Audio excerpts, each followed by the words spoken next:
दोस्तों ई ग्राम स्वराज पोर्टल में काफ़ी सारे नए नए चेंजेस आ गया है, जिनमें से एक बहुत ही इम्पोर्टेंट चेंज है कि अभी आप पेमेंट वाउचर के थ्रू मतलब कि पेमेंट आप रिफ़ंड मांग सकते हैं। मतलब कि पेमेंट करते समय अगर गलती से किसी एजेंसी को ज़्यादा पैसा पेमेंट हो गया है तो उनसे वो कितना ज़्यादा पेमेंट हो गया है वो अमाउंट आप उनसे वापस ले सकते हैं पेमेंट वाउचर के थ्रू। और इसके साथ और भी 2-3 काफ़ी इम्पोर्टेंट अपडेट आया है। पूरा डिटेल्स आज के इस वीडियो में आपको मिलेगा। वीडियो को पूरा एंड तक देखते रहिए। चैनल पर पहली बार हो तो इसको ज़रूर सब्सक्राइब कीजिए, साथ ही बेल आइकन को भी ज़रूर दबाएं। चलिए शुरू करते हैं आज का video.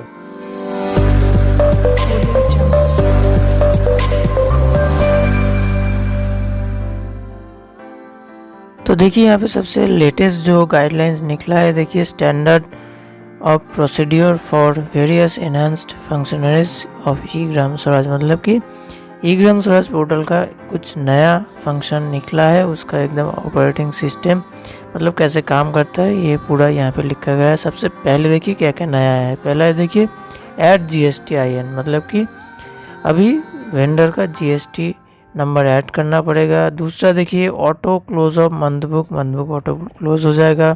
Checker maker details in FTO EPO। उसके बाद smart search to fetch vendor. उसके बाद देखिए पेमेंट एसेट वाइज। उसके बाद recovery adjustments of vendor payments, मतलब कि फ़ंड रिफ़ंड कैसे करना, ये काफ़ी इम्पोर्टेंट है। तो ये लगभग 6 नया ऑप्शन आया है, फंक्शन आया है ई ग्राम स्वराज पोर्टल में। तो एक एक करके हम सारे फंक्शन को देखेंगे। सारे फंक्शन ही बहुत ही इंपॉर्टेंट है।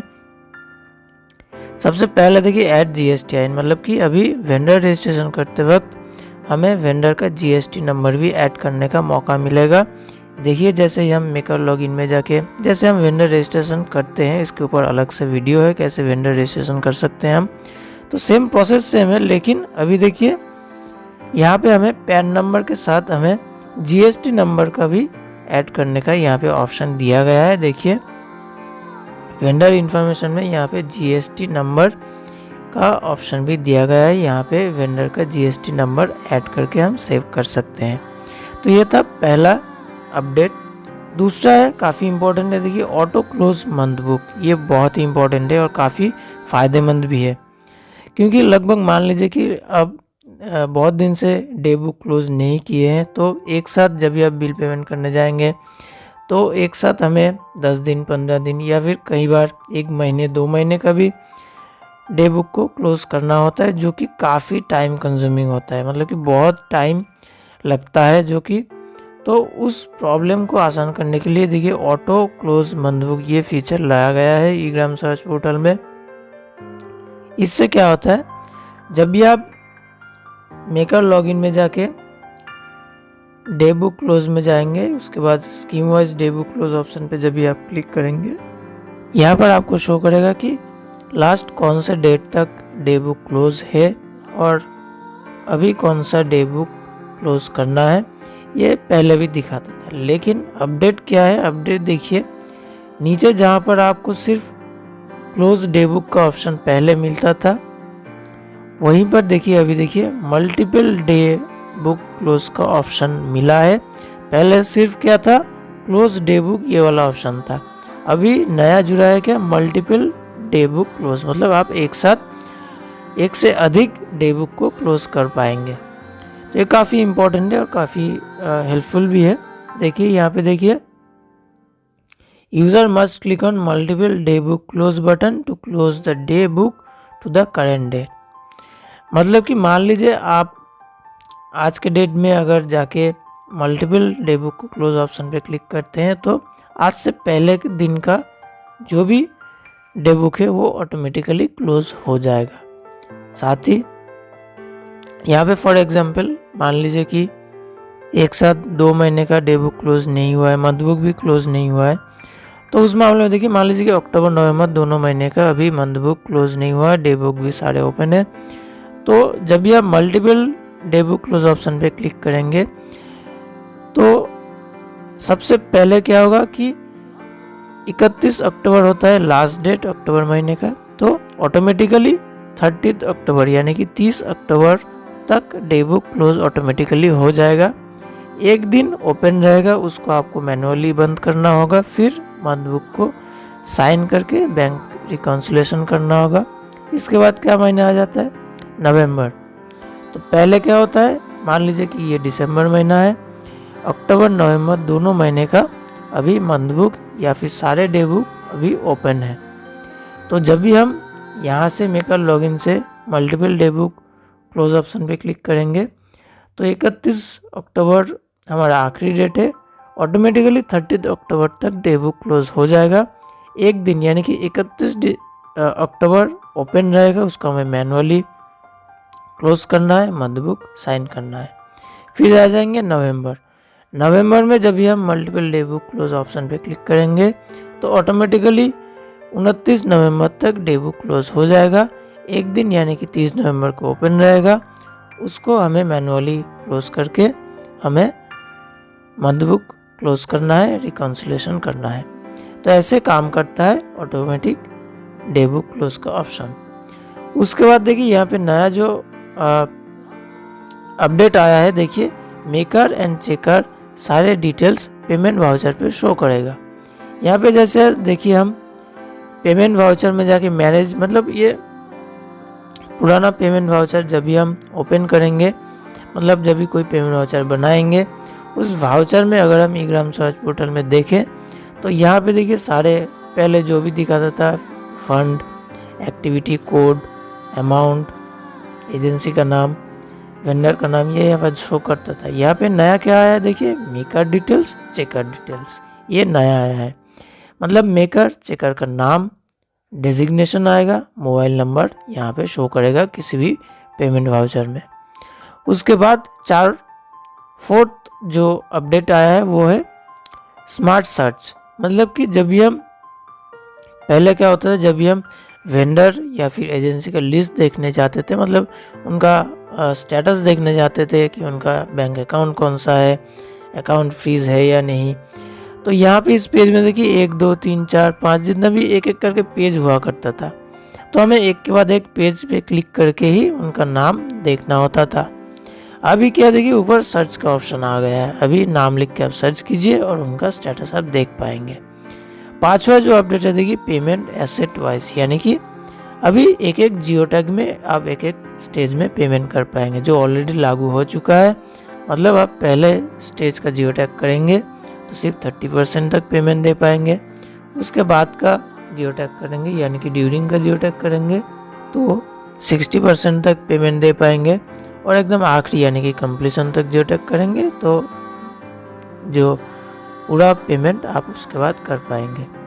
इसके बाद जो छठा अपडेट आया है ये काफ़ी इंपॉर्टेंट है, recovery adjustments of vendor payments. मतलब कि मान लीजिए आपने पेमेंट वाउचर बनाते समय या फिर पेमेंट करते समय आपने मान लीजिए कि 100 रुपये 200 रुपये या फिर 1000 रुपये ज़्यादा गलती से पेमेंट दे दिया वेंडर को, तो इसको कैसे हम वापस अपने अकाउंट में रिफंड कर सकें। पहले तो आपको मेकर लॉगिन में जाना होगा। मेकर लॉगिन में जाके आपको देखिए वाउचर ट्रांजैक्शन ऑप्शन में जाना है। वाउचर ट्रांजैक्शन ऑप्शन पे जाने के बाद देखिए पेमेंट वाउचर ऑप्शन पे क्लिक करना है। उसके बाद देखिए पेमेंट रिकवरी नाम का एक नया ऑप्शन आ जाएगा, तो हमें इस पेमेंट रिकवरी ऑप्शन पे क्लिक कर देना है। इस पे क्लिक करते ही देखिए आपको फिनेंशियल ईयर चूज करना है और eGram Swaraj payment voucher number यहाँ पे आपको लिखना है। तो इसीलिए मैं हमेशा कहता हूँ कि जब भी आप कोई पेमेंट करें तो पेमेंट वाउचर नंबर कहीं पर नोट करके रखिए या फिर उस वाउचर के ऊपर लिख के रखिए, ये काफ़ी इम्पोर्टेंट है।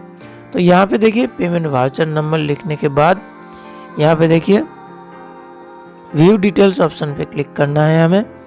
व्यू डिटेल्स ऑप्शन पे क्लिक करने के बाद उस वाउचर का डिटेल्स यहाँ पे नीचे शो करेगा। यहाँ पे इस डिटेल्स में एकदम आखिर का जो बॉक्स है देखिए रिफंड अमाउंट यहाँ पे लिखा गया है, मतलब यहाँ पे पूरा डिटेल्स दिखाएगा, वेंडर का नाम, कितना अमाउंट पेमेंट हुआ है।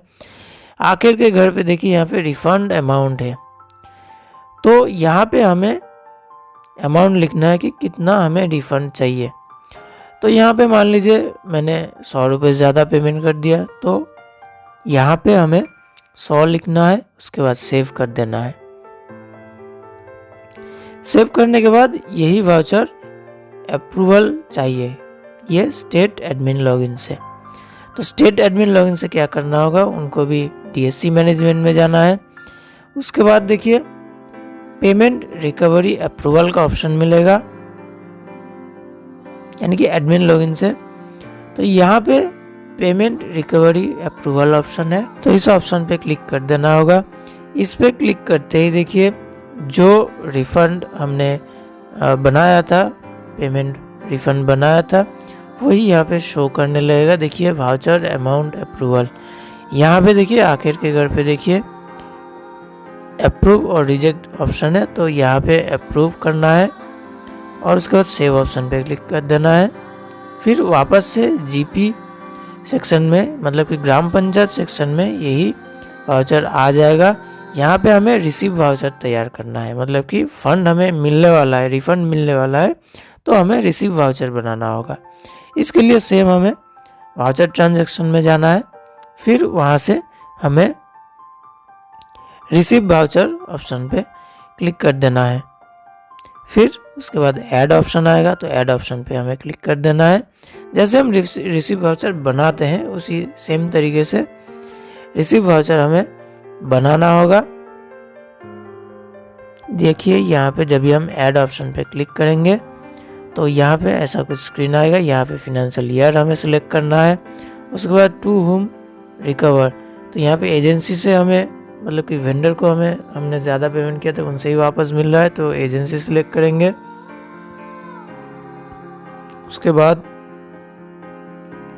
पूरा यहाँ पे डिटेल्स शो करने लगेगा। देखिए account type, voucher number, date, scheme कौन सा था, पर्टिकुलर्स, मोड ऑफ पेमेंट क्या था, अमाउंट क्या है।